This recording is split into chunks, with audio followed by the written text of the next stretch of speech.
The first time I saw him, I thought he was high. No one plays a guitar in the middle of a gas station parking lot at 2 a.m. unless they've lost their minder. They're chasing ghosts. Turns out he was chasing me. I was 19, broke, and fresh out of excuses for why I hadn't left this dead-end town. My friends had scattered to college or jobs in big cities, but I was still stocking shelves at the same grocery store I'd worked in since junior year. And then there was him, Elias, the strange musician. He played like his fingers had memorized centuries of songs, bending sound into something too sharp, too sweet for this cracked asphalt world. And when his eyes met mine that first night, it felt like the strings of his guitar had tangled themselves around my throat, pulling me closer. "Do you believe in forever?" he asked me, like it was the most natural question in the world. I laughed, because what else could I do? Forever was a word for fairy tales and nightmares, not for someone like me. But the way he looked at me, steady, burning, as if he already knew the answer, made the night air feel heavier. At first, Elias was just another eccentric passing through town. He never explained where he came from, never stayed anywhere long. He lived like the world didn't quite stick to him, like the present was something he could take or leave. And still, every night, I found myself waiting, drifting toward wherever he was playing, pretending it was coincidence. He spoke in riddles, half smiles, and the kind of wisdom you only hear from people who've lived too much. "The moon isn't light," he told me once, eyes turned skyward. "It's borrowed, reflected, just like us." I should have walked away. God, I wanted to, because Elias carried this gravity, a sadness that clung to him like smoke. But every time I got close enough, he pulled me in without even touching me. And then one night he touched me. It wasn't dramatic, no stage lights, no thunder in the distance. We were sitting by the lake, his guitar resting on the grass between us, the water shimmering under the moon. He reached out, brushing his fingers across mine, almost hesitant. My breath caught like I'd been running. "You're not afraid of me," he murmured, more to himself than to me. "Should I be?" I asked. He smiled then. Not the crooked grin he gave strangers, not the amused tilt of his mouth when he toyed with me. This was smaller, sadder. It showed me something I wasn't ready for. "Yes," he whispered. The truth came in fragments after that, spilling out like music he couldn't hold back anymore. He wasn't just a musician. He wasn't just strange. He wasn't even just human. Elias had been alive longer than my family tree could trace. He was a vampire, cursed and blessed by eternity, moving through the world with an ache carved so deep into his bones that even music couldn't fill it. I should have run. Any sane person would have. But when he told me, his voice low, trembling between confession and plea, I didn't move. Instead, I asked, "Then why me?" His answer was simple. Too simple. "Because you remind me of what I almost forgot. Because when I look at you, I want to believe in something that doesn't end." The weeks that followed were fire and glass. We burned quietly. In the small moments no one else saw, the way he'd tuck a loose strand of hair behind my ear, the way his hand lingered on the curve of my back, steadying me as if the world was always trying to pull me away from him. But we cut each other too, on truths too sharp to ignore. He wanted me, but he wouldn't take me. He longed for forever, but feared what it would do to me. And I, God help me, wanted him enough to risk anything. One night I broke. "You can't just stay on the edge of my life," I snapped, standing in his rented room above the record store. "You haunt me, Elias. Every time I close my eyes, it's you. If you want me, then want me. Don't stand there like I'm some fragile thing you'll break." He turned away, shoulders tight, the guitar leaning against the wall like an accusation.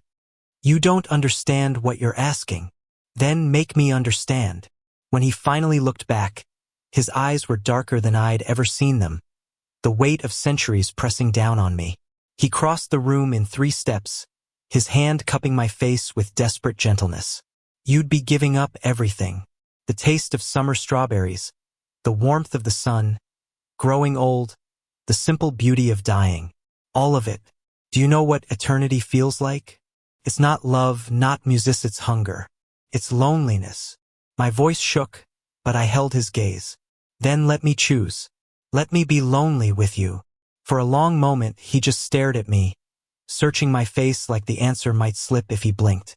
And then he kissed me. It wasn't the kind of kiss you give when you're in love. It was the kind of kiss you give when you're drowning, when you've held your breath too long and finally break the surface. His lips were cool, his grip firm, and for the first time, I felt the edge of his hunger, the dangerous line he'd been fighting not to cross. When he pulled back, his forehead resting against mine, he whispered, "You don't know what you're asking me to do." But the truth was I did. Because somewhere deep inside, I already knew I'd rather burn in his eternity than fade in someone else's ordinary. He avoided me after that night. Days stretched into a silence so heavy I could feel it pressing against my chest. I walked past the record store where he sometimes stayed, but the window was empty. The lake, the gas station, the back alley where he used to play, they were all deserted. And still, I felt him everywhere. I hated him for vanishing, hated myself more for missing him. I told myself I was done chasing shadows. But when the autumn festival rolled into town with its cracked Ferris wheel and strings of lights, I found him there, on stage. The crowd cheered, but I couldn't hear them. All I heard was Elias's voice, low and haunting, each lyric carrying a weight that felt like it was meant only for me.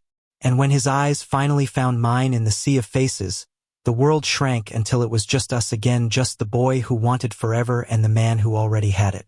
After the set, I cornered him behind the stage. "Why did you disappear?" My voice broke, though I tried to keep it steady. "Because," he said, not meeting my eyes, "you make me want things I shouldn't want." I stepped closer, my chest almost brushing his. "Then stop wanting. Or stop pretending you don't." His control cracked then.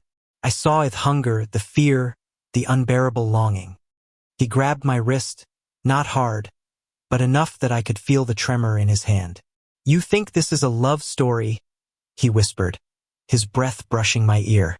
"It isn't. It's a curse." "Then curse me." I shot back. That was the moment he broke. He pulled me into the shadows, lips crashing against mine like he'd been starving for centuries. This time there was no hesitation, no distance left between us. His kiss was bruising, desperate. A confession poured into me. And when his fangs grazed my lip, I shivered, not with fear but with something far more dangerous: want. But he stopped. He shoved himself back, eyes wild, chest heaving as though he was trying to hold the monster inside. "I can't," he choked. "If I give you forever, I'll steal everything else." And his voice cracked. "I love you too much to do that." The words hit me harder than any truth he'd ever told. He loved me, enough to walk away, enough to deny himself the very thing he craved. For weeks after, I wrestled with that. Was it love to let someone go? Or was it love to fight until the end? I didn't know. But when winter crept in, I found my answer. The night it snowed for the first time, I went back to the lake. I don't know what I was expecting. Maybe silence. Maybe my own reflection. Instead, he was there sitting on the frozen dock, guitar in his lap, playing a song I'd never heard before. He didn't look surprised to see me, almost like he'd been waiting. "Why here?" I asked softly. "Because endings belong to quiet places," he said. "Then let this be a beginning." He looked at me, eyes so full of conflict I could barely stand it. "You don't know what eternity takes from you." "Maybe I don't," I admitted. "But I know what losing you takes from me. And that's worse." The silence that followed was heavier than any snowfall. He stared at me for what felt like hours, then slowly set the guitar aside. His hands trembled as he cupped my face, his touch reverent, almost worshipful. "I swore I'd never do this again," he whispered. "I swore I wouldn't damn anyone else to my fate." "You're not damning me," I said, my voice fierce, steady. "You're giving me a choice, and I choose you." His eyes closed, and when they opened, the battle inside him was done. He kissed me one last time as a mortal kiss, tender and aching, and then he lowered his lips to my neck. The first bite was fire. It burned, sharp and unbearable, but beneath it was a strange ecstasy, a pull that wrapped around my soul. His arms held me as if he feared I'd fall, his breath ragged against my skin, his whispers breaking between the pull of blood. "I'm sorry," he murmured again and again. "I'm sorry. I love you." And then there was nothing but the sound of my heart slowing, the world fading, and his voice calling me back into eternity.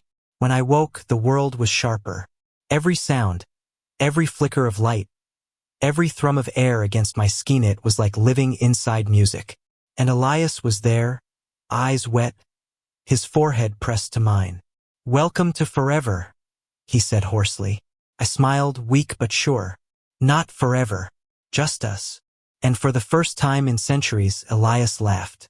A real laugh, light, unguarded, as if the weight of endless nights had finally lifted. He pulled me against him, holding me as though he would never let go. The snow kept falling, quiet and endless. But inside his arms, eternity didn't feel like a curse. Felt like a promise. Felt like home. Thank you for listening. Don't forget to like and subscribe to stay updated with the latest videos.